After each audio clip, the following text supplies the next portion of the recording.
They say it's not the person who makes the outfit. Rather, it's the outfit that makes the person. I say, why limit great fashion to just people?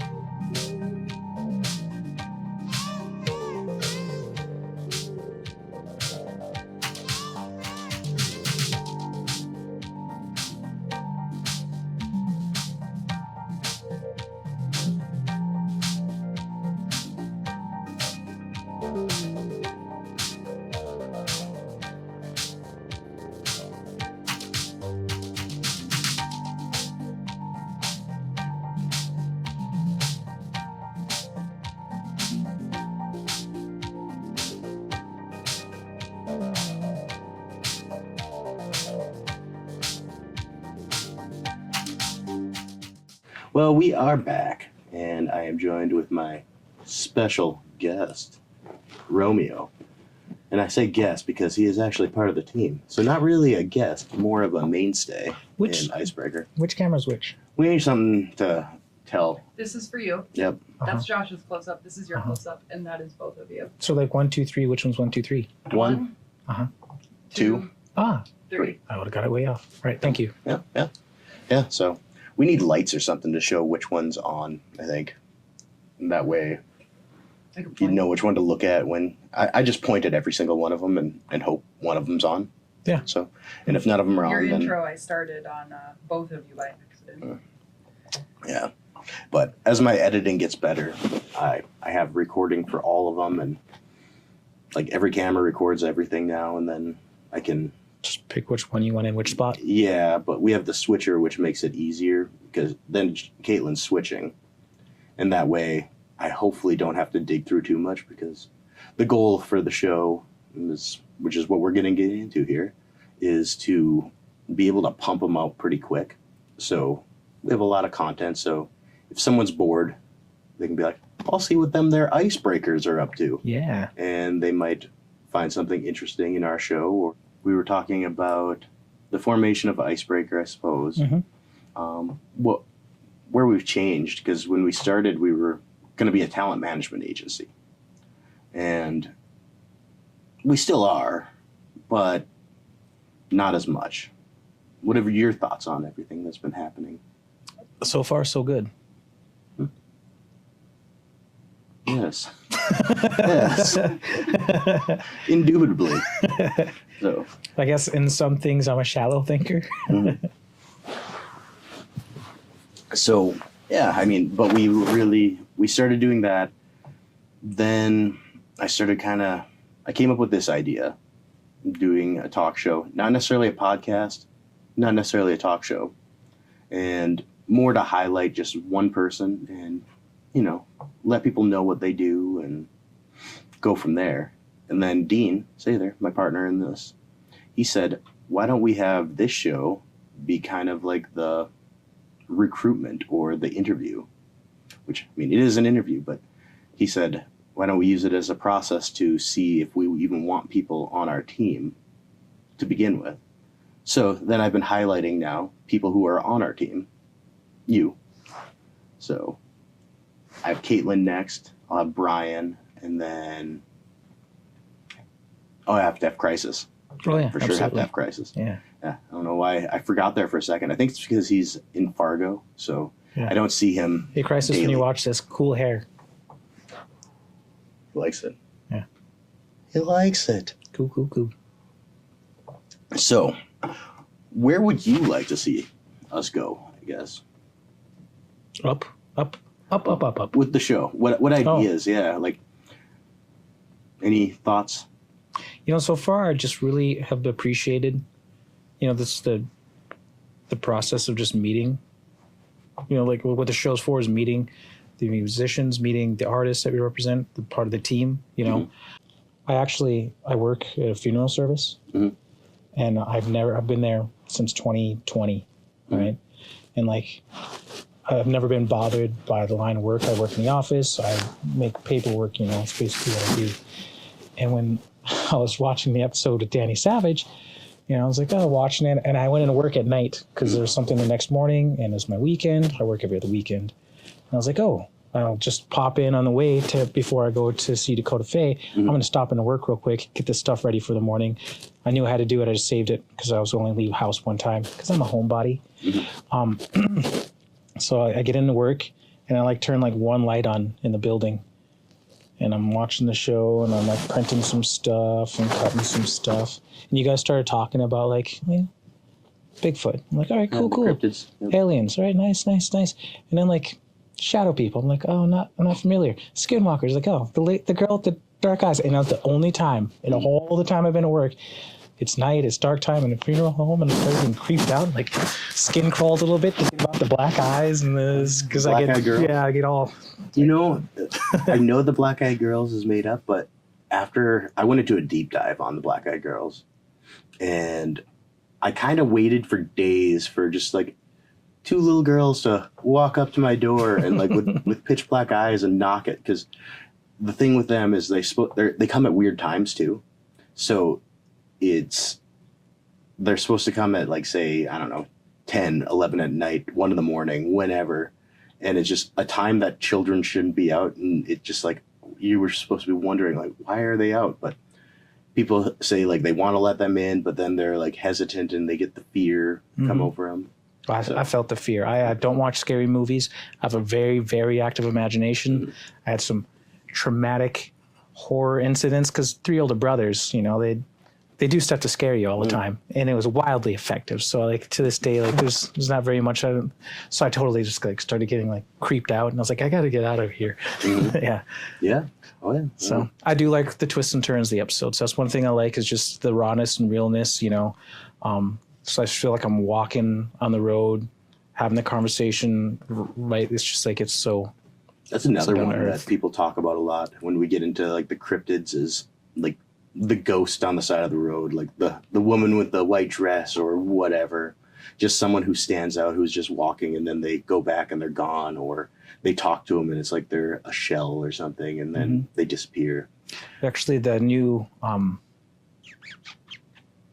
what's that phone booth show that Doctor Who. Doctor Who, yep. Doctor Who has kind of that's they have a new season came out. Oh, okay. I was going to say, I'm pretty sure Doctor Who's 40 years old, if not more. Since the 60s, yeah. Yeah, okay. Oh, okay, so 60 years old. Yeah.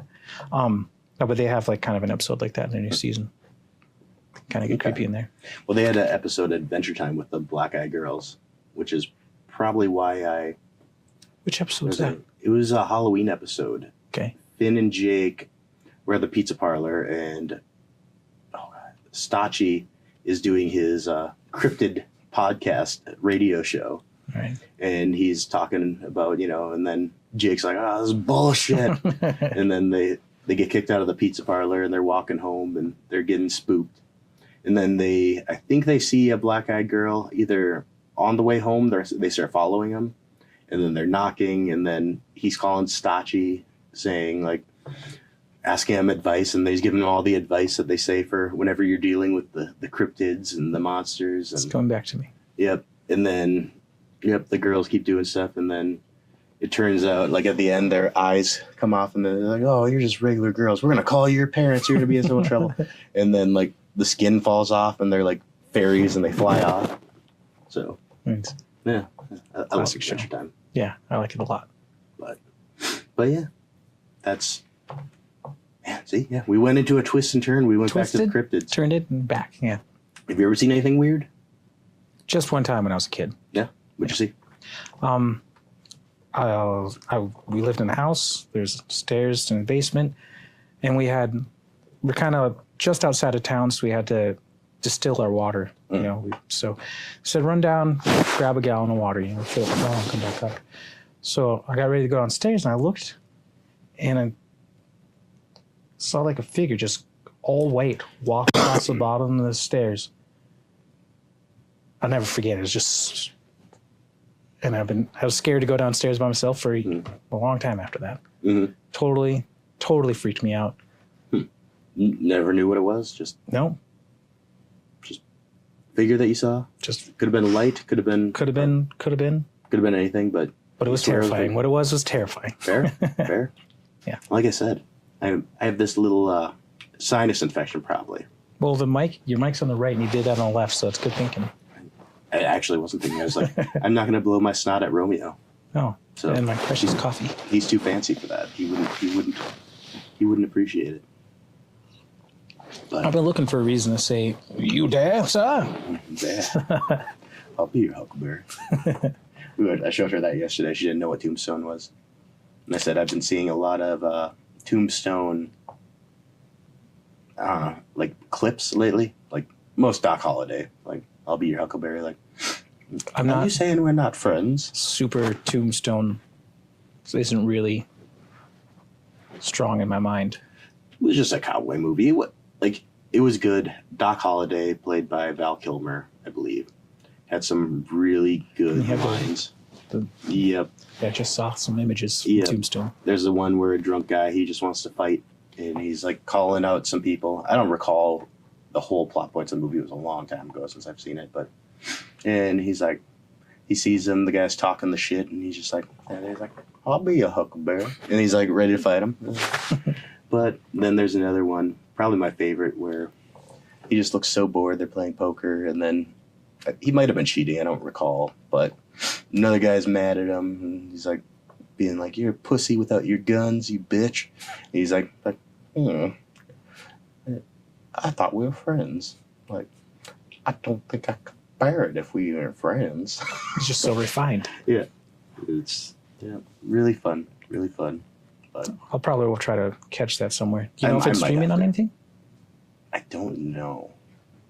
Yeah, do you want to check and see if Tombstone's streaming anywhere? I mean, it's a pretty old movie. I'm sure you could find it most places, but I've been seeing a lot of clips lately of it coming back. On Hulu, Disney Plus, and Amazon Prime. It's ready to Okay. watch. It's Yeah. everywhere outside of Netflix. So the only one we have is Netflix. Ah, Which is great because it's not like they take 2 years to put out a new season of everything.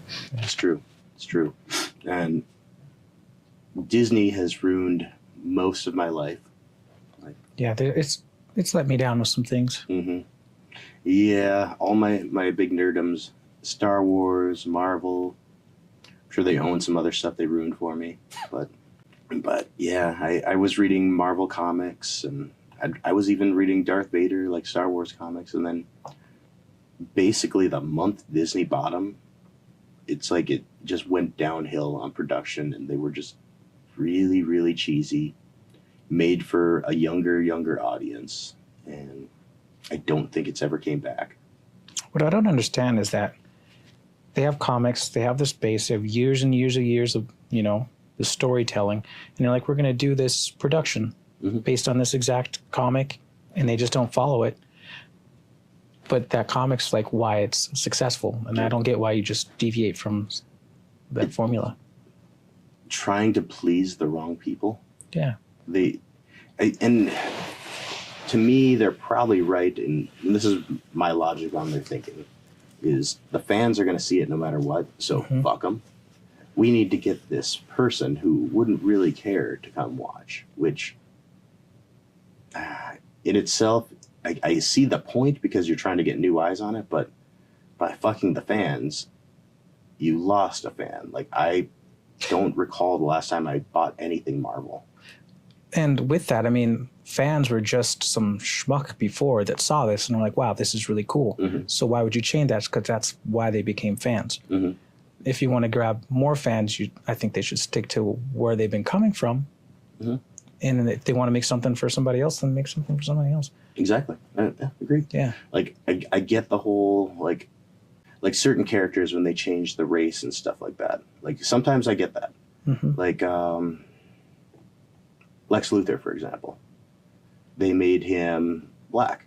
And I was like, that works. I mean, but, because he didn't really have to be. There's some characters that aren't, but Superman, for example, like, he has to be a pasty white dude. Yeah. It's just what it is. It's yeah. Batman, same That's how it's thing. been since the 40s. Yep. You're going to lose fans if you try to change, and you want them to look as much like him as possible. Even if I remember they took Batman in, not Young Justice, Teen Titans, the live action. Mm-hmm. And they had him played by the guy in Game of Thrones. I think it was Jor-El. Who was the blonde knight guy who always followed the big girl around? Or ended up following... No, he followed Cersei around. And he wanted to be her boo. What's that? Was it Joris? Jory? Oh, you're talking about Daenerys, Jorah Mormont. Jor Mormont. Mormont. Yes. The guy who played him played Batman in Teen Titans. And it was awful. Like, he looked frail, he looked skinny, and he was blonde. And it was probably the worst portrayal of Batman I've ever seen. And, yeah, he was still, like, a little white dude, but it wasn't Batman. Yeah, like, how are you supposed to carry all that gear? Exactly, yeah. He Carries a lot of gear. He looked old, he looked frail, he looked blonde. That was the part that got me the most, is because Batman's supposed to, dark hair, like black hair. He's the fucking knight. Yeah. So, I am the knight. I am the bat. You ever watched Venture Brothers? Yes. We love Venture Brothers. Venture!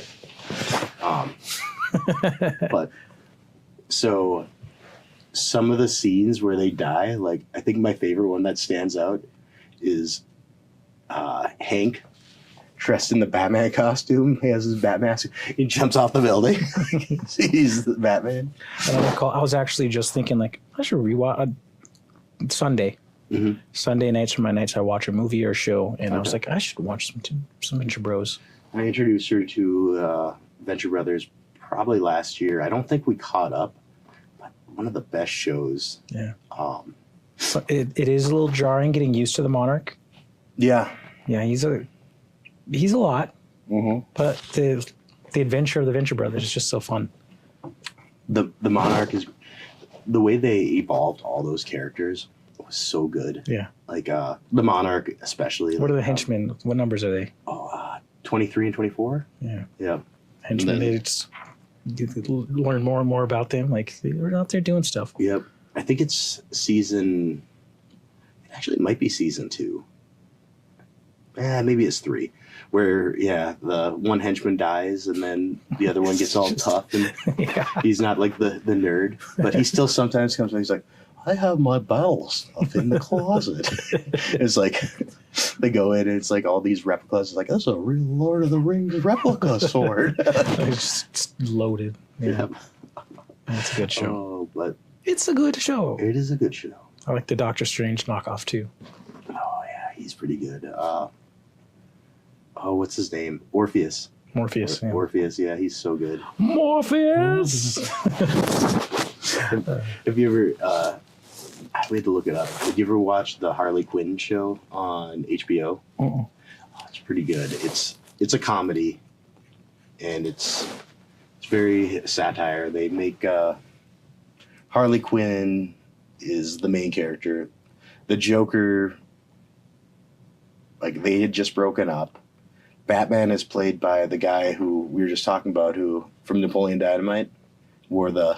Oh, You wouldn't want to mess with a guy wearing these pants, would you? you serious? You Yeah. play Batman? He was Batman in Brave and the Bold and that. Oh, yeah. And he does a great Batman voice. But Rex Kwando. yeah, it's all comedy. But then they have Clayface, and Clayface is the best character in there because he's an actor. That's his backstory. But he's always trying to get into the roles, and he makes these like, you're like, okay, we got to go break in, and you're gonna be the mailman. He's like, oh, I'm a mailman. I'm down on my luck. My wife just left me, and now I have to deliver this package. But the package is something very special to me. I'm an actor.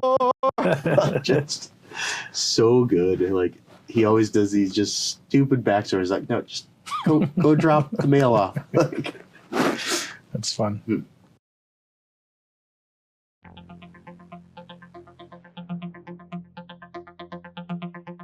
We're in North Dakota. It's windy. What's the name of the Rex Kwando guy? Is he from Drew Carey Show? No. Yes, yeah, he was. Yeah, he Yep, was? He was. Alright. Yep. Alright. It was something Boehner. I guess I never knew the guy's name, so it would make a difference if I heard it. Diedrich Bader. Yes, Diedrich Bader. Okay, yeah. Yep. Yeah, he has some really good ones. But Diedrich Bader, if you're watching this, you're doing a good job. yeah. Romeo says you are doing a fantastic job. And Find us keep some up the good sponsors. work. Oh yes, we do need some sponsors. Big Blanket Co. has not called or wrote, so I'm getting a little worried. I don't think they want to be friends. They'll come around. I mean, I hope so, but this keeps you up at night. I've asked Party Pants because Dean thinks highly of them, but Party pants. partypants.com, but they also have not replied, nor seem to care about my show. Maybe it's because it's not 5 episodes yet. Yeah, you know, what was it? All right, I just gave him a shout out. Now I forgot his name. What's that guy's Diedrich name? Bader? Diedrich Bader. Bader. Bader. Bader. B-A-D-E-R. Pretend I didn't mess up your name so many times, Diedrich Bader. Get us Party Pants sponsor too, because you can do the American Pants and be like, I wish these were partypants.com, and then throw them our way. Exactly. He needs to do this. And with that, let's go to another commercial break sponsored by us because we have no sponsors. Welcome back to the Keep Running Vinyl Extravaganza. I'm your host, Finis Landevitz. And I'm here to talk about their vinyl. It's got people, it's done a lot of great things for people, like such as, saving marriages and exorcisms. This record here has people screaming off the mountaintops right now. They, lightning fast. This is better than your internet provider because lightning fast. This one will go straight to your brain. Lightning fast and in an instant, and you're going to be rocking with the masses. A lot of people think that you can't eat a vinyl. But the great thing about this one is you can. It's even gluten-free. For those of you that can't eat bread, but you still do when you go out to that Italian. Oh, that's hot. We have. And here to show you how to eat the vinyl is Gordon Hansey. Welcome, Gordon. Hi, Finn. Could you tie my apron for me? No problem. You can eat it. You can eat it. I promise. He promised. He promises you can eat it. Okay, and Gordon Hansey is going to show us how to do it. Why? I have to do it again? Yes, you're going to do it again. Why? Just do it. I already made it. Okay. Sure. You're here to get paid, aren't you? Vinyl. Think about this. You don't want to break the record. And it's just as easy as that. So easy. Look at all those pieces. Yep. This is going right. This is great. Yeah. Can't use this though. Even the paper's edible. Is it?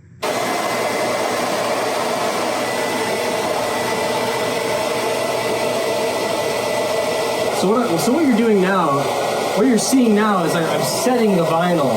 Does it usually have that smell? Yes. Okay. That's kind of bending. So I'm rolling it into a kind of like a pasta shell.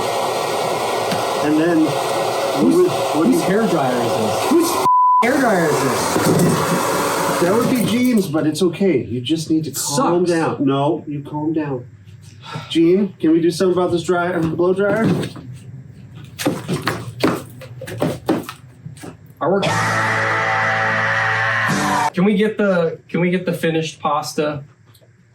I'm not making it twice. I'm not doing this twice. I'm not sure if you did it the first time. Oh man, pasta coming in. Thank you, Gene. You're gonna no. It's gonna look like this, but it's totally safe to eat.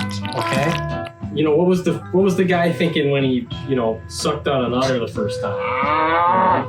He wasn't thinking anything. He was thinking, boy, this milk's good. No one's like, wow, that guy was weird. No one says that, but Nope. they say it. But they say that about me. Do they? Now this is without the garnish. That looks spectacular. This is the garnish, but we're just gonna put a little real thing right on there. The Keep Running Pasta Extravaganza, just for you, Finn. Look how easy this is. It's just making it look way more delicious.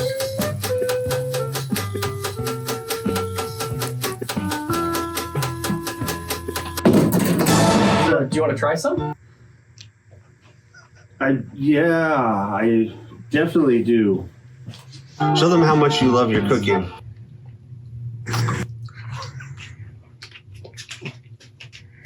Isn't that good? Yeah, it's really good. It's delicious, actually. See how great this is? This is wonderful. And you can make this at home. It's as easy as that. It's so easy. That's really good. That's good. So yeah, that's the Aventide Keep Running pasta. There's no other vinyl that you can eat. They're really doing it right. I wouldn't recommend listening to it, but damn, it tastes good. Well, thank you for having me. Yeah. Nothing but a pleasure. Thank you.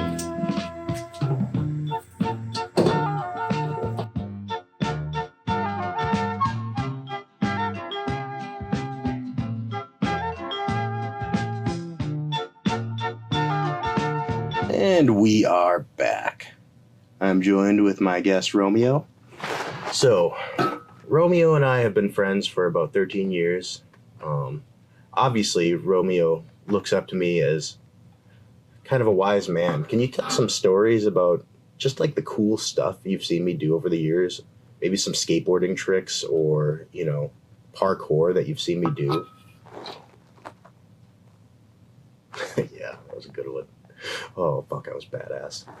Yeah, well, and then maybe you can tell me, like, remember that time where I fought a bear for my girlfriend at the time? Because she's like, oh, I'm going to go date that bear. And you're like, oh, Josh, that's a bear. You can't go fight a bear. And I was like, I'm going to fuck him up. And then, like, me and you just kicked the shit out of that bear.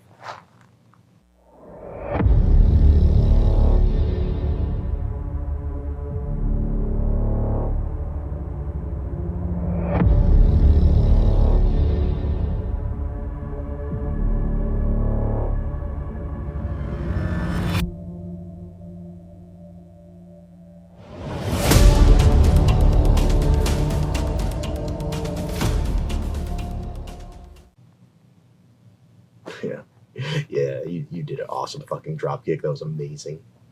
But yeah, we fucked that bear up. But oh, the fuck? Oh, the twin? What the hell? I knew you would Looked and sounded just like you. Huh. Interesting.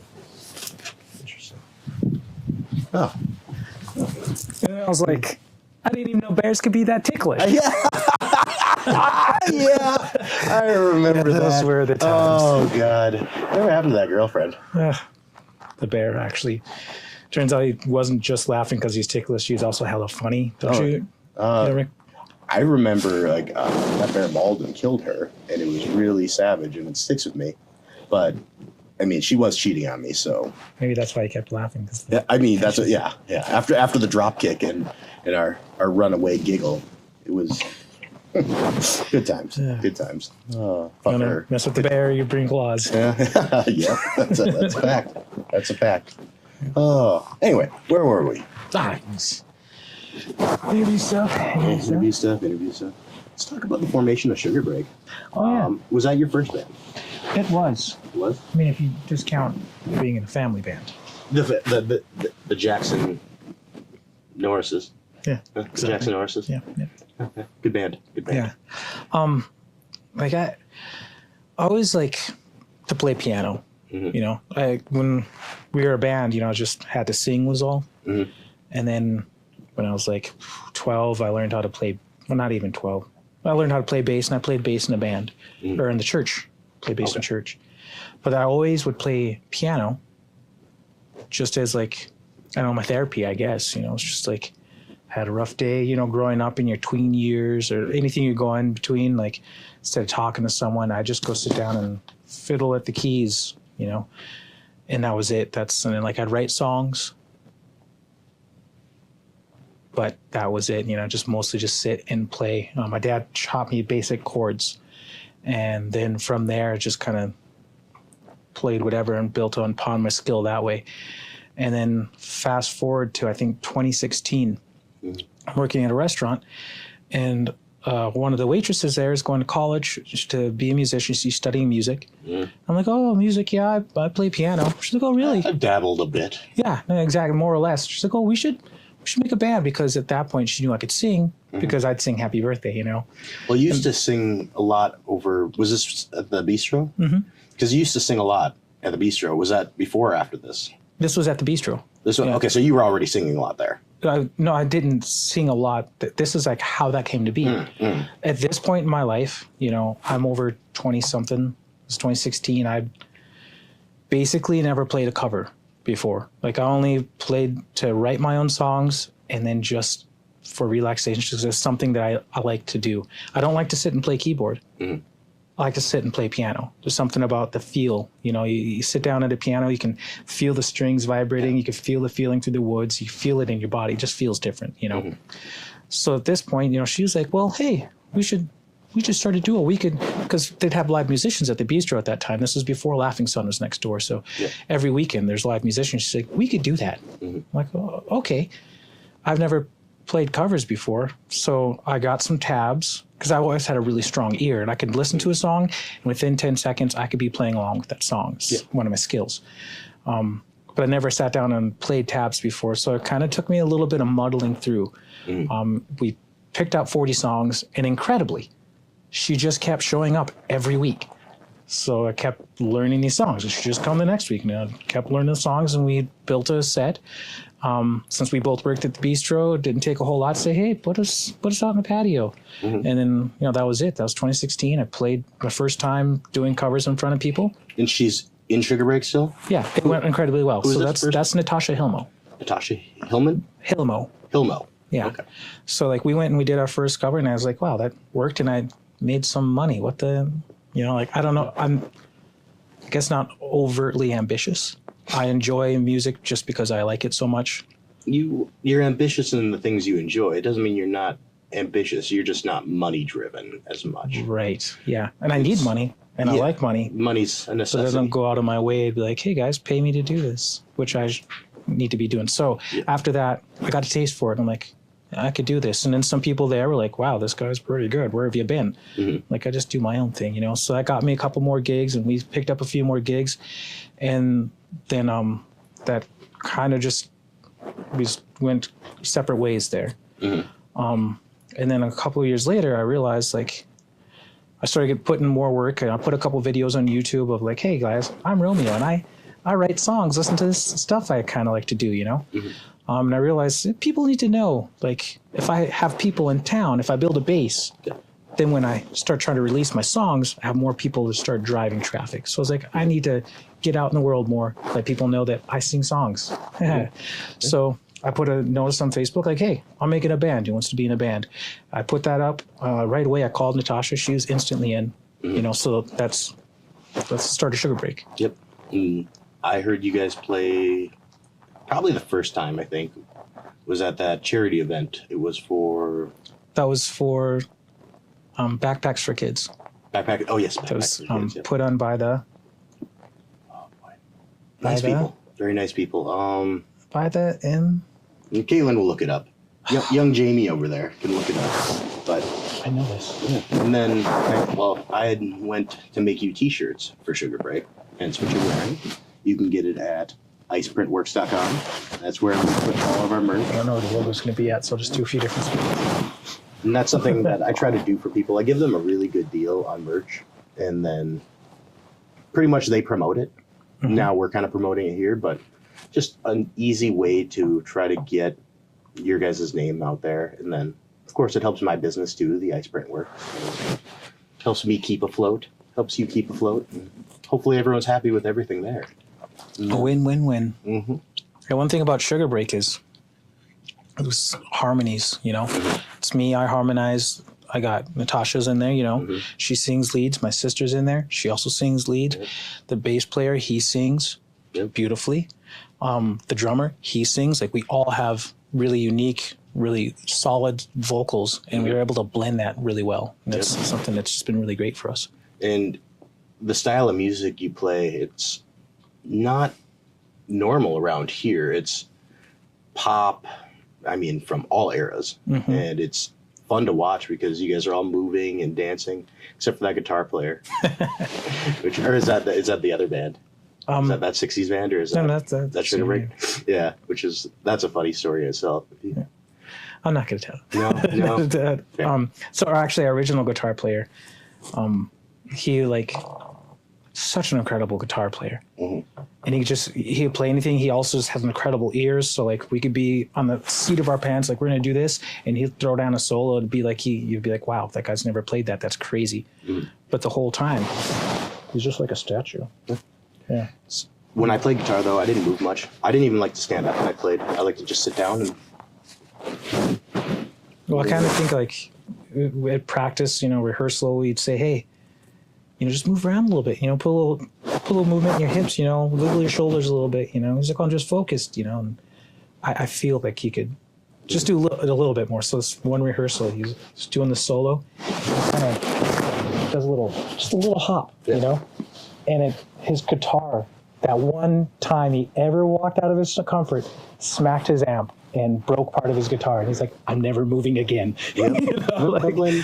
So yeah, guitars are expensive too. They are. He has a beautiful Gretsch. So okay, yeah.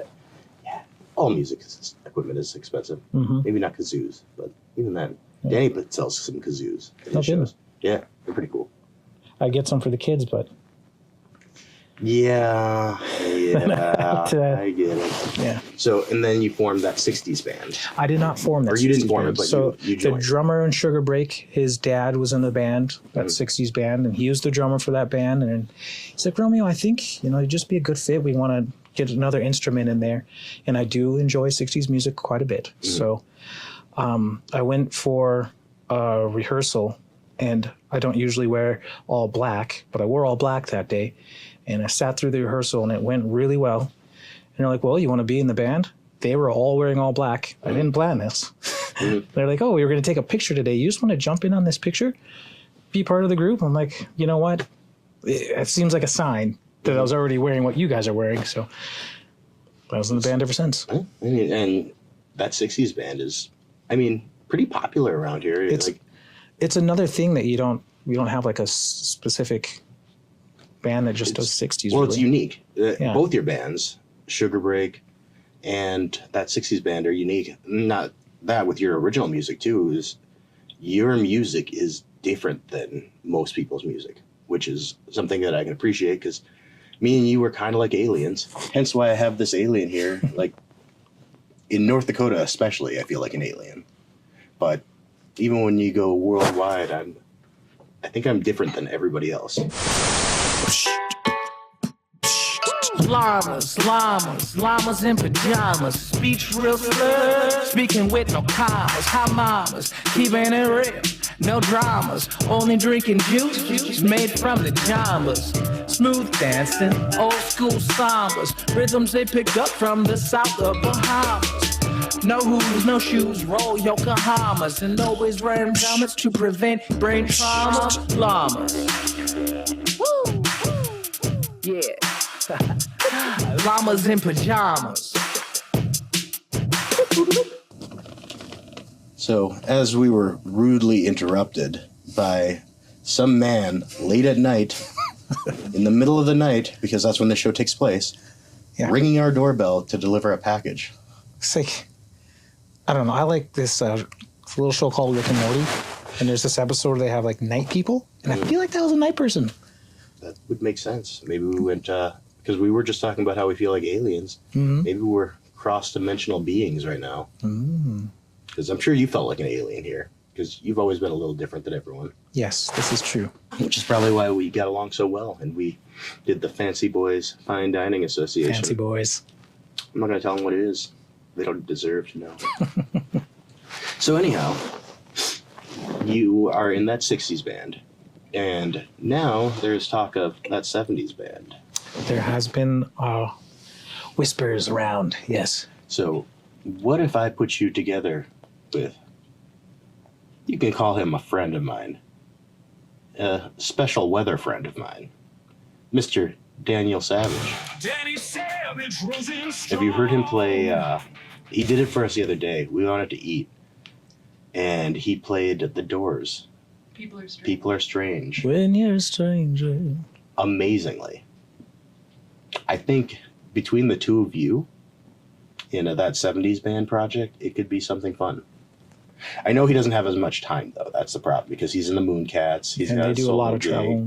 Yeah. Well, Mooncats are starting to get big, so he only has time to do weather for us now. But he'll. Oh, and I will say that weather report that he did. Mm-hmm. That gas station in South Dakota.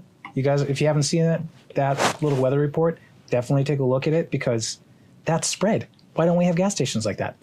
It's true. It's true. I mean, I just wanted the weather. He woke me up for this. Like, it was the butt crack of noon. I was dead asleep. I mean, Wait, I got up. did I just ran down do there. a spoiler? Spoilers. I didn't say anything. It's actually just the weather that he does. No gas stations. Yeah, no one's gonna watch the show now. You ruined it. You ruined it.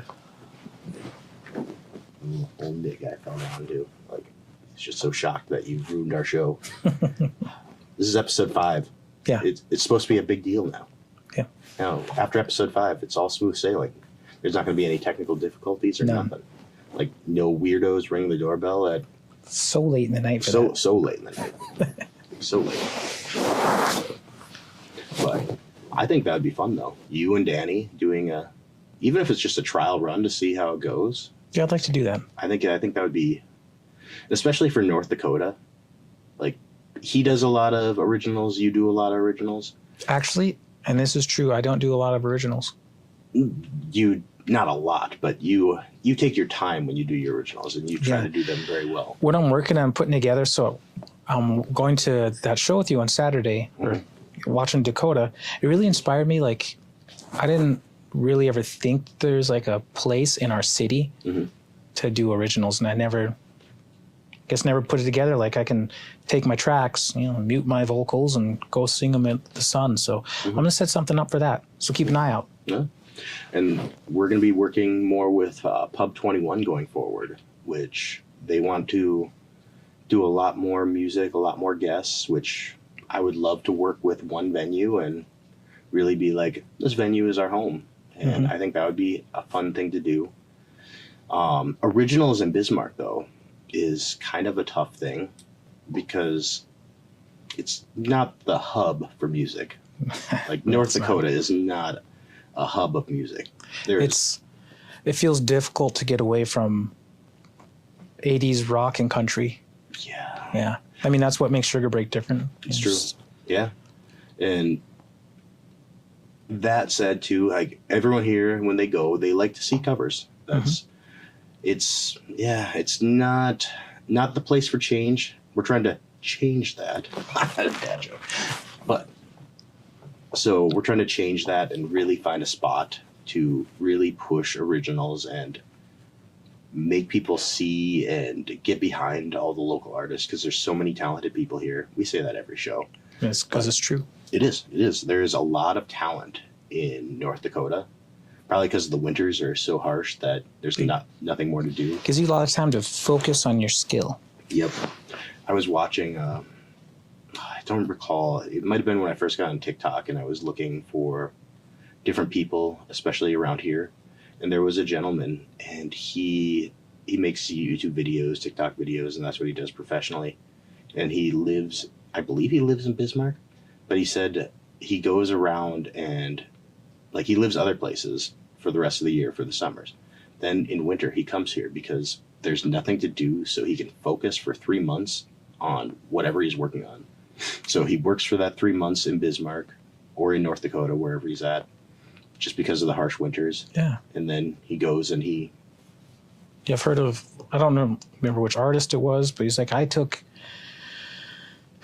it was like 7 or 8 months. I just got this cabin up in a mountain where I was isolated.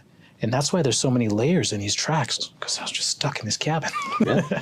Yeah, I can totally get that, That's where, boredom. That's where you can kind of really hone in on something, and you have no choice but to focus on that thing.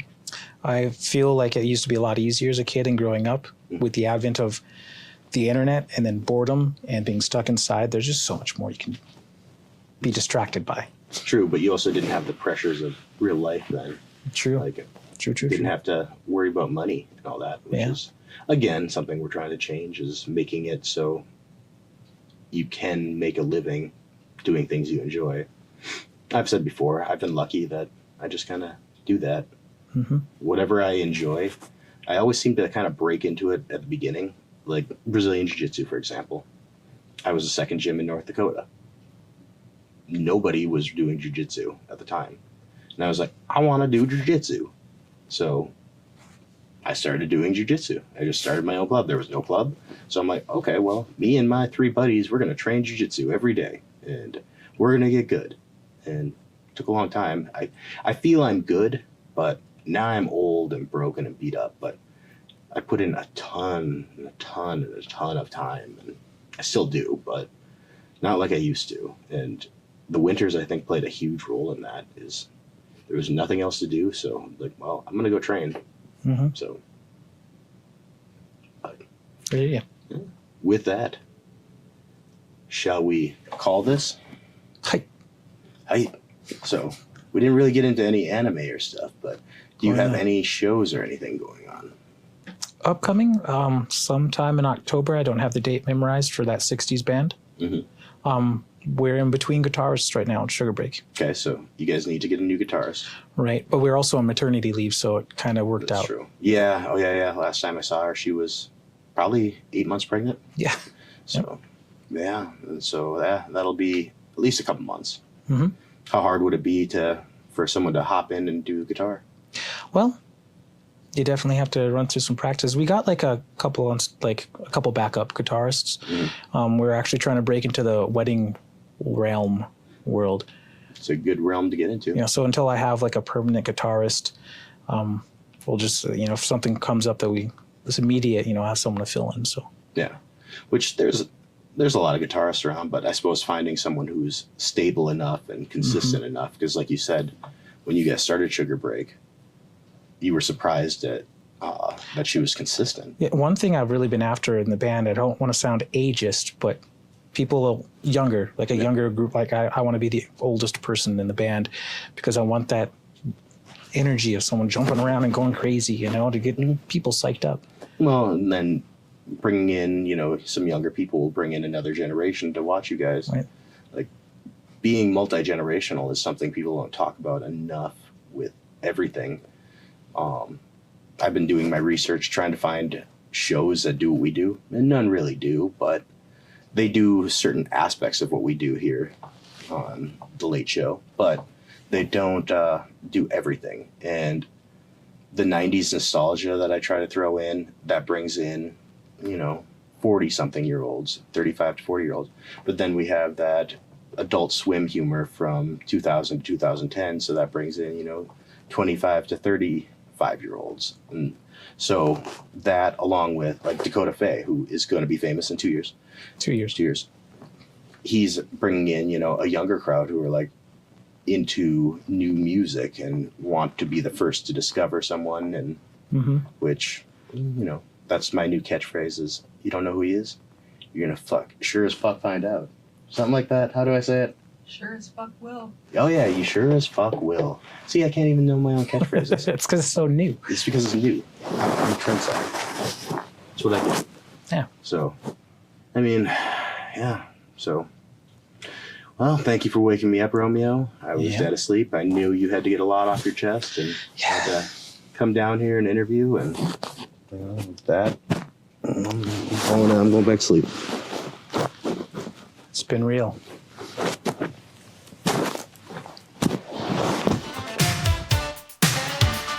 Going down. Woo! Yeah.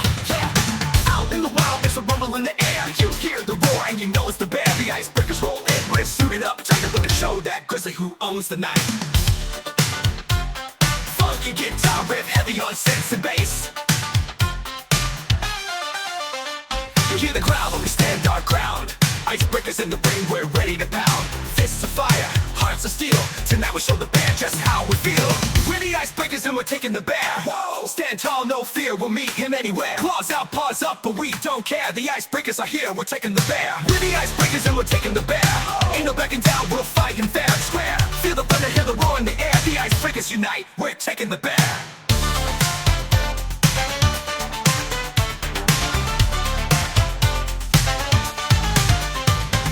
Big and tough, but we're tougher, you see. We'll knock him down like it's history. From the woods to the stage, we're taking control. It's the icebreaker crew with heart and soul. Funky guitar riff, heavy on synths and bass. He's got the strength, but we got the brains. We're coming at him like a freight train. Icebreakers ready, we're locked in tight tonight. We face the bear, and we're gonna fight. We're the icebreakers and we're taking the bear. Whoa. Stand tall, no fear, we'll meet him anywhere. Claws out, paws up, but we don't care. The icebreakers are here, we're taking the bear. We're the icebreakers and we're taking the bear. Ain't no backing down, we'll fight him fair and square. Feel the thunder, hear the roar in the air. The icebreakers unite, we're taking the bear.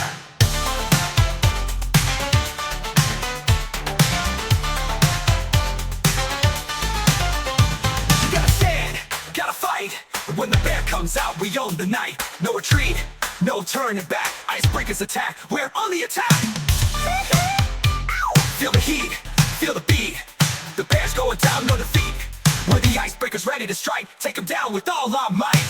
We're the icebreakers and we're taking the bear. Whoa. Stand tall, no fear, we'll meet him anywhere. Claws out, paws up, but we don't care. The icebreakers are here, we're taking the bear. We're the icebreakers and we're taking the bear. Ain't no backing down, we'll fight him fair and square. Feel the thunder, hear the roar in the air. The icebreakers unite, we're taking the bear. We'll fight the bear tonight. Claws can't stop our might, yeah. When the icebreakers got the power inside, the bear's going down under the moonlight.